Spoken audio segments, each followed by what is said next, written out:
Our Bible reading is taken from Matthew's Gospel, chapter 2, verse 1 to 12.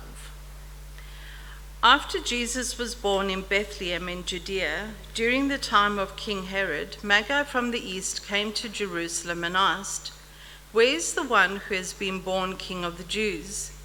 We saw his star when it rose and have come to worship him." When King Herod heard this, he was disturbed, and all Jerusalem with him. When he had called together all the people's chief priests and teachers of the law, he asked them where the Messiah was to be born. "In Bethlehem in Judea," they replied, "for this is what the prophet has written. But you, Bethlehem, in the land of Judah, are by no means least among the rulers of Judah, for out of you will come a ruler who will shepherd my people Israel." Then Herod called the Magi secretly and found out from them the exact time the star had appeared. He sent them to Bethlehem and said, "Go and search carefully for the child.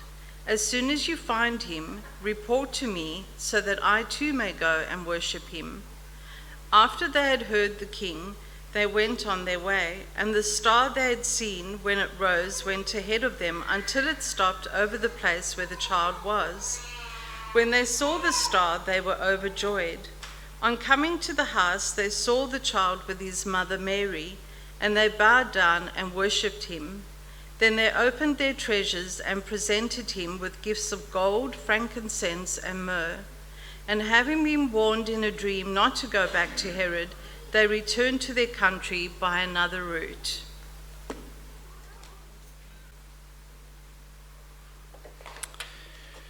What a wonderful time of the year.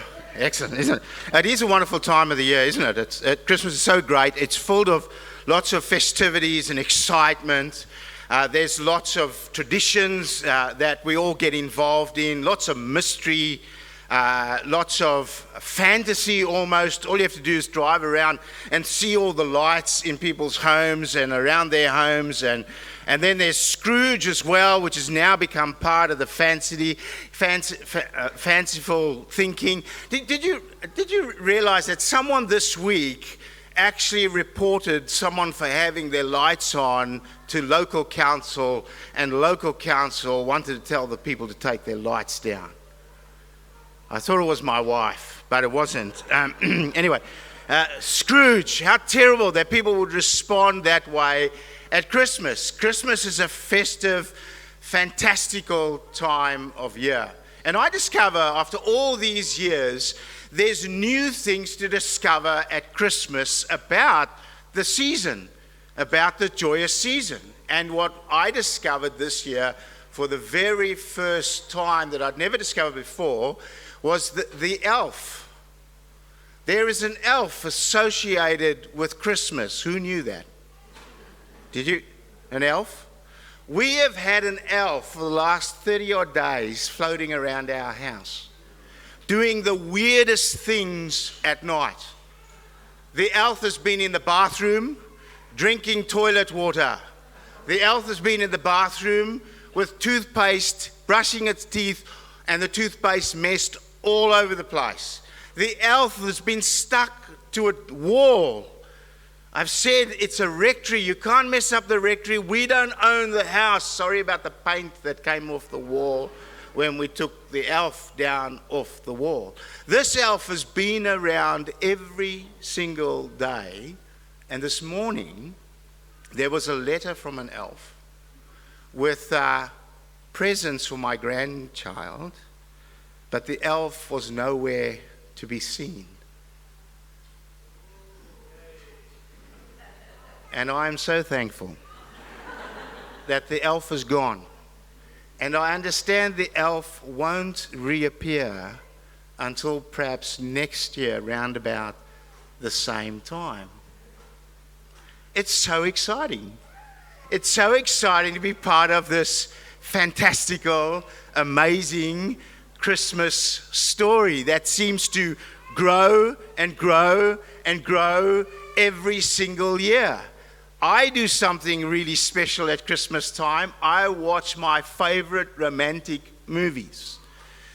And my all-time favorite Christmas romantic movie that I leave to the very last moment is Love Actually. Don't judge. I just watch Love Actually every year. And I was amazed in watching Love Actually 2 nights ago again, that the nativity story has got legs and grown. Did you know there were crayfish at the time in the nativity where Jesus was born? Did you know there was an octopus that was present at the birth of Jesus? And so the story grows.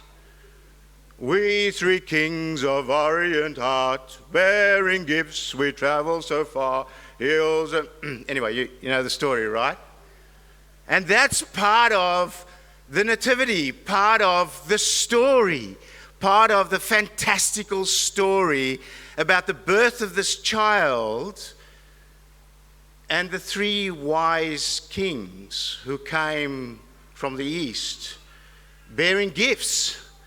And what were the gifts? Gold, frankincense, and myrrh. You know the story. Well done. It's fantastic. It's fantastical. It's not true. So let's get down to facts. In Matthew's Gospel, in Matthew chapter 2, he gives you the facts. And so I encourage you, as you enjoy the mystery, the fantasticalness of Christmas today, as you share in the gifts and the cakes and the food, will you spare some time for the true story of Christmas, of what the Christmas story is all about? And in Matthew chapter 2, you discover that there were these magi, these wise men. Nowhere does it state that there were kings or the fact that there were 3 of them. Nowhere in the Bible. There is a hint in Isaiah that kings would come to worship the King of Israel. But nowhere in the Gospels. And by the way, the Magi coming is only told in Matthew's Gospel. No of the other Gospels have the story. Matthew's the only one, so he is the reliable source. And what he tells you is that these wise men from the east had come, and they had come to find Jesus. They had come to worship the King of the Jews. There was to be born King of the Jews. And so they came. And when they finally met up with Jesus, they did not appear at the manger. They were not part of the nativity scene. They were not there. Here's what Matthew says. Verse 11 of chapter 2. On coming to the where? To the house. They saw what? Mary with an infant? No. Mary with a child. And they bowed down and worshipped him. Are you shocked? Have I destroyed your Christmas? Wherever there is a fantastical story when it relates to Jesus, you and I actually got to dig down deeper and seek the truth. Believe the truth. Stand by the truth. And here is the truth. That strangers, wise men from the east had heard about the announcement of the birth of this child that would change the world. And the Israelites knew about it 700 years before the event. And they came seeking. They came seeking the King of the Jews. And when they found the King of the Jews, what did they do? they worshipped him. Can you imagine that? That strange people from a distant land, from a distant culture, that had nothing to do with the history of Israel, would hear about the birth of their king, and they would travel hundreds of thousands of miles, and they would follow a star that was in the sky until it brought them to Bethlehem. And there they would find Mary with a child, and they would bow down and worship that child. Unbelievable. We don't need a fantasy. We just need to believe the truth of the scriptures that say so clearly that the King of Israel, the King of the Jews, in actual fact, Micah goes on to say, where it is quoted from, he is the King of the nations. The book of Revelation, which is the last book of the Bible, speaks about how the nations of the world and the people of the world will come to this Jesus and they will bow before him. Every knee will bow and every tongue will confess Jesus Christ is Lord. That's what Matthew records. He records the birth of this child, and strangers from a far-off place, strangers that knew nothing of the story, came to worship the King of Glory. That is the joy of Christmas. That is the promise of the Bible. That people will come from every tribe, every tongue, and every nation, and they will come and fall at the feet of Jesus and worship him. That's what we celebrate. It is not a message only for the Jews. It is not a message only for Western culture. It's a message of hope and joy for all people. And that's what Matthew records. These strangers, they came, found Jesus, and they worshipped him. Matthew records two other responses, and I want you to see it, for this is the truth. And this has been going on ever since the birth of Jesus. When these strangers, these magi, these wise men came to Jerusalem, they sought out Herod, and they asked Herod, where is this King of the Jews to be born? Do you notice Herod's response? Herod was disturbed. It's such an apt explanation for Herod. He was a disturbed man, a historical figure at the time of Jesus, who was so disturbed that he had John the Baptist, kids a year, anyway, had his own wife, had his two sons. The kids ask later what that means, just say, oh, I don't know, I'll leave it to you, right?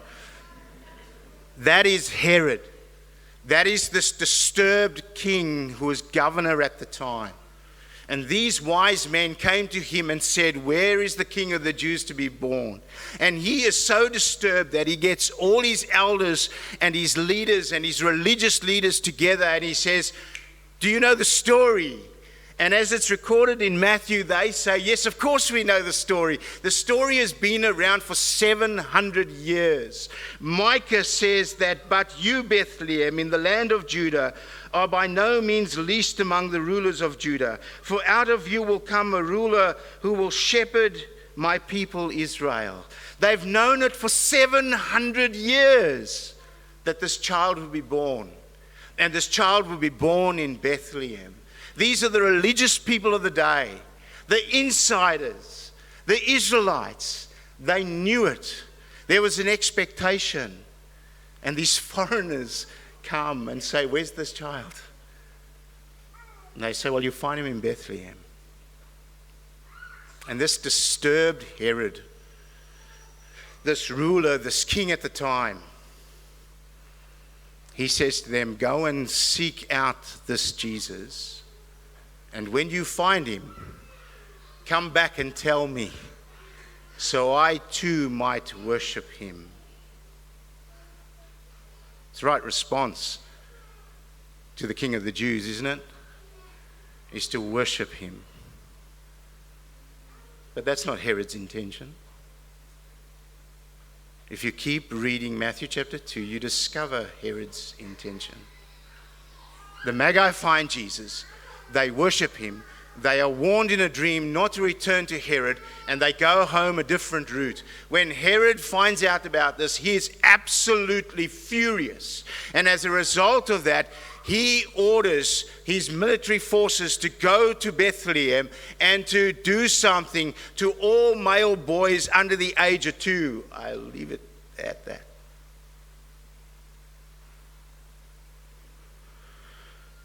Why does Herod respond to the birth of the King of the Jews that way? Why does this mighty ruler respond with such fear, with such hatred? Because he is threatened by Jesus. And every single Christmas since, I witnessed that in our lives and in our communities and in our societies. Every time we celebrate the birth of Jesus, there are those who will not bow the knee to King Jesus, and they are absolutely threatened by him. They do everything in their power to get him out of the picture. Whether they replace him with Santa or elves or reindeer or chocolate cookies and milk. Why do people respond that way? They respond out of fear because they feel threatened, because they refuse to bow the knee to anyone.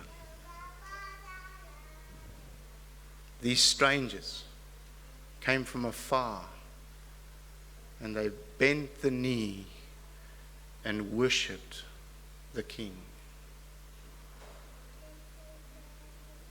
There's a third response, and I'll finish with this.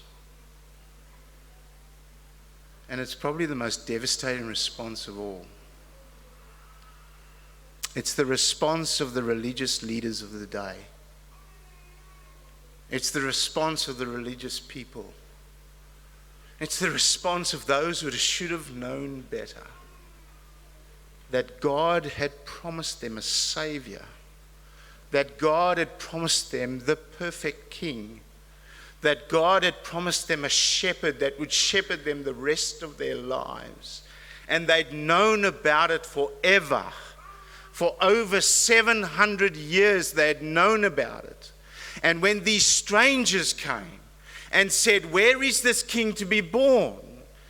they told the strangers exactly where they would find Jesus, where they would find the Saviour, when they would find Emmanuel, God with us. And what did these religious people do about it? Nothing. Absolutely nothing.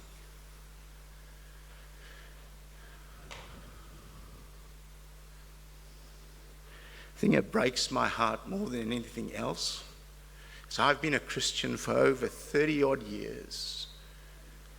And every single time we come and we celebrate Christmas, the thing that breaks my heart more than anything else is religious people that know the story about their Saviour King, and they do and say nothing.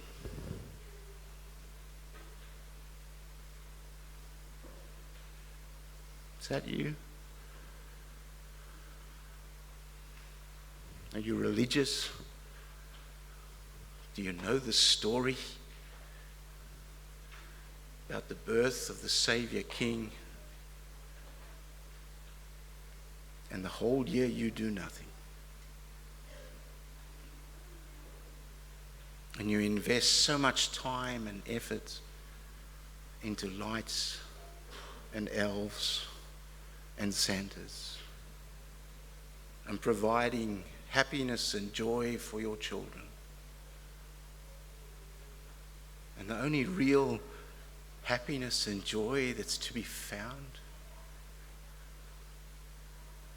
believe it or not, is when you fall on your face and you worship the King.